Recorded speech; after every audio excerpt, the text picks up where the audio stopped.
অনেক ধনী ব্যক্তি হয় তাদের কিন্তু আরামে চলে যায়, যারা খুব গরিব মানুষ হয় তাদের কিন্তু আরামে চলে যায়, চেয়ে মেয়ে ঠিক চালিয়ে নেয়। কিন্তু যারা ওই মধ্যবিত্ত যারা এই দুনিয়াতে, তাদের খুব সমস্যার সম্মুখীন হতে হয় অনেক সময়। এর জন্য আমরা কি হয়, আমরা মানুষের কাছে টাকা পয়সা ধার চাই, কেন চাইতে তো পারি না।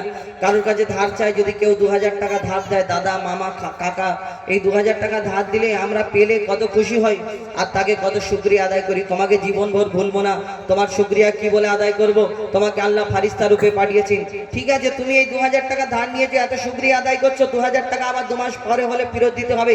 কিন্তু যেই মহান আল্লাহ পাক রব্বুল আলামিন আমার আপনার সকলের মালিক এই দুনিয়াতে, সেই মহান আল্লাহ পাক রব্বুল আলামিন 24 ঘন্টা আমাদের ihsan করছে আমাদের প্রতি এই দুনিয়াতে, সেই আল্লাহর দরবারে আমরা কতবার শুকরিয়া আদায় করি না, করি না, ভুলে যাই। ছোট্ট একটা ওয়ার্ড এই দুনিয়াতে আলহামদুলিল্লাহ, এই দুনিয়াতে যদি আমরা সেই আল্লাহর দরবারে শুকরিয়া আদায় করি, ওই 2000 টাকার জন্য তুমি যত শুকরিয়া আদায় করলে আবার তোমাকে ফেরত দিতে হবে। কিন্তু এই দুনিয়াতে আল্লাহর দরবারে তুমি শুকরিয়া আদায় করো, কোনো জিনিস যদি পেয়ে তার জন্য যদি আল্লাহ খুশি হয় তোমাকে 3 ডবল দিয়ে ভরিয়ে দেবে। কিন্তু আমরা আল্লাহর শুকরিয়া আদায় করি না। এই দুনিয়াতে আমরা কানে শুনি, এই নাকে নিঃশ্বাস নিই, চোখে দেখি, কিন্তু এই দুনিয়াতে দেখবেন যখন আমাদের হসপিটালে, বড় হসপিটালে ভর্তি করা হয়, ওই অক্সিজেন দেওয়া পরে অক্সিজেনের যখন বিল করা হয়, এক একটা নিঃশ্বাসের কত টাকা করে দাম পড়ে আপনারা হিসাব করলে বুঝতে পারবেন, এক একটা নিঃশ্বাসের কত টাকা করে দাম। কিন্তু সেই মহান আল্লাহ পাক রব্বুল আলামিন আমাদের 24 ঘন্টায় ফ্রিতে অক্সিজেন আমাদের এই নিঃশ্বাস নিয়ে যাচ্ছি। এই পানি যার জন্য আমরা বেঁচে থাকি, পানি যদি না থাকে আল্লাহ যদি চায় শুকিয়ে দিতে পারে। গাছপালা যদি আল্লাহ সবকে মেরে দেয়, আমরা বাঁচতে পারবো না। আল্লাহর নিয়ামত আমাদের জন্য কি কি এই দুনিয়াতে আমরা ভোক্তন করি, সেই সম্পর্কে কবি ছন্দের মাধ্যমে অতি মূল্যবান কথাই লিখছে। দেখুন, বলছে আহার দেখো কোরআনে, বলছে আহার দেখো কোরআনে, বলছে আহার দেখো কোরআনে, বলছে আহার দেখো কোরআনে। কত নিয়ামত এই জমিনে, কত নিয়ামত এই জমিনে, বলছে আহার দেখো কোরআনে, বলছে আহার দেখো কোরআনে। কত নিয়ামত এই জমিনে, কত নিয়ামত এই জমিনে, বলছে আহার দেখো কোরআনে, বলছে আহার দেখো কোরআনে। আসমানকে আমি বানিয়েছি বান্দার মাথার ছাদ। আল্লাহ পাক কোরআন শরীফের মধ্যে ঘোষণা করলেন, আসমানকে আমি বানিয়েছি বান্দার মাথার ছাদ, জমিনকে বিছানা করেছি করতে ইবাদত। আসমানকে আমি বানিয়েছি বান্দার মাথার ছাদ, জমিনকে বিছানা করেছি করতে ইবাদত। পানিতে ভরে দিয়েছি ভরপুর নিয়ামত, পানিতে ভরে দিয়েছি ভরপুর নিয়ামত, যে পানি তোদের খুব দরকার,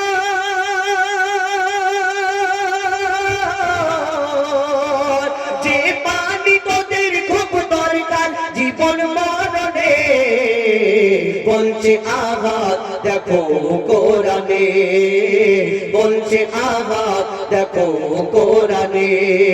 কত নিয়ামত এই জমিনে, কত নিয়ামত এই জমিনে, বলছে আহার দেখো কোরআনে, বলছে আহার দেখো কোরআনে।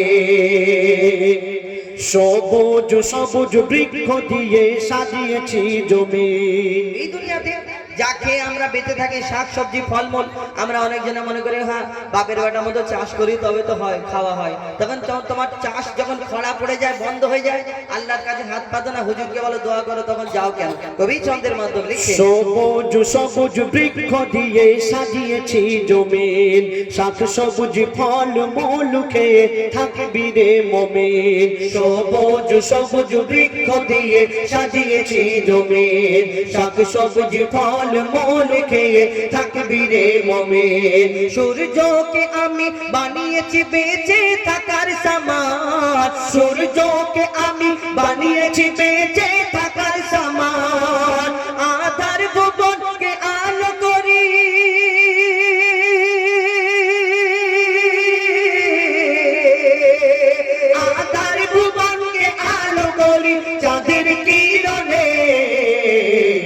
বলছে আহাত দেখো কোরআনে, বলছে আহাত দেখো কোরআনে। কত নিয়ামত এই জমিনে, কত নিয়ামত এই জমিনে, বলছে আহাত দেখো কোরআনে, বলছে আহাত দেখো কোরআনে। আমি তোদের মালিক, আমি প্রভু, আমি রব। আল্লাহ পাক বান্দাদের উদ্দেশ্য করে, অর্থাৎ আমাদের উদ্দেশ্য করে কি বলছে? আমি তোদের মালিক, আমি প্রভু, আমি রব। হায়াত মৌত রিজিক দৌলত আমার হাতে সব। আমি তোদের মালিক, আমি প্রভু, আমি রব। হায়াত মৌত রিজিক দৌলত আমার হাতে সব।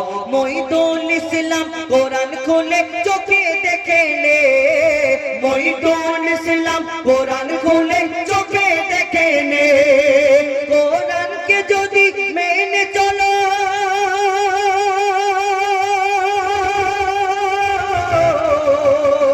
কোরআনকে যদি মেনে চলো, শান্তি সবখানে, বলছে আহাত দেখো কোরআনে, বলছে আহাত দেখো কোরআনে, বলছে আহাত দেখো কোরআনে। কত নিয়ামত এই জমিনে, কত নিয়ামত এই জমিনে, বলছে আহাত দেখো কোরআনে, বলছে আহাত দেখো কোরআনে, বলছে আহাত দেখো কোরআনে। ধন্যবাদ। শুনলেন